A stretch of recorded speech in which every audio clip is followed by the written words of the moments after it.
ဒီအနေထားရောက်ပြီဆိုရင်တော့ရပါပြီရှင်ချလို့ရပါပြီနော်ခေါ်လေးလုပ်ဖို့အတွက်ပါဝင်ပစ္စည်းတွေပါဂျုံလိုမယ်နောက်လို့ရှိရင်ကျွတ်သွန်ဖြူလိုမယ်ကျွတ်သွန်နီလိုမယ်နောက်လို့ရှိရင်ကျုပ်တစ်လုံးလိုမယ်ခဲရောလိုပါမယ်ရှင်ဒါတော့ကျွတ်သွန်အနီကိုအဖွန်ခွာပြီးတော့တိတ်လေးလှီးပါမယ်နောက်ပြီးကျွတ်သွန်ဖြူလည်းအဲ့လိုပဲတိတ်လေးလှီးပါမယ်ခဲရောကိုလည်းပေါ့နော်အဲ့လိုတိတ်လေးလှီးပါမယ်ရှင်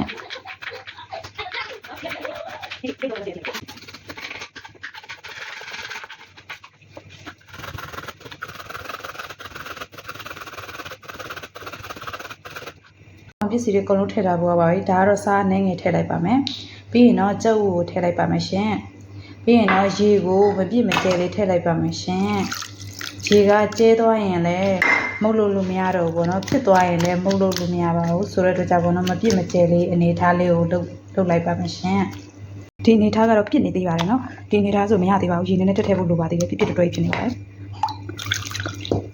နည်းနည်းကျဲလေးလုပ်ချင်ပါတယ်ရှင်ကျဲလေးမှာပေါ့နော်မုတ်လို့ရမှာဖြစ်ပါတယ်ရှင်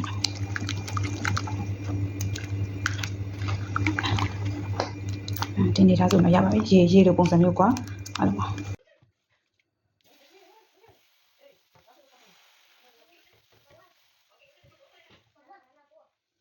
တန်လို့ရသွားတဲ့အနေထားဖြစ်သွားပါပြီအဲ့လိုဆိုရင်လှန်လိုက်ပါရှင်2 မိနစ်ခဏလေးထပ်လိုက်ပြီးရင်တော့ဒီလိုအနေထားရောက်သွားပြီဆိုရင်စီလေးထည့်လိုက်ပါမယ်ရှင်စီလေးထည့်ပြီးပြန်လှန်လိုက်ပါမယ်ရှင်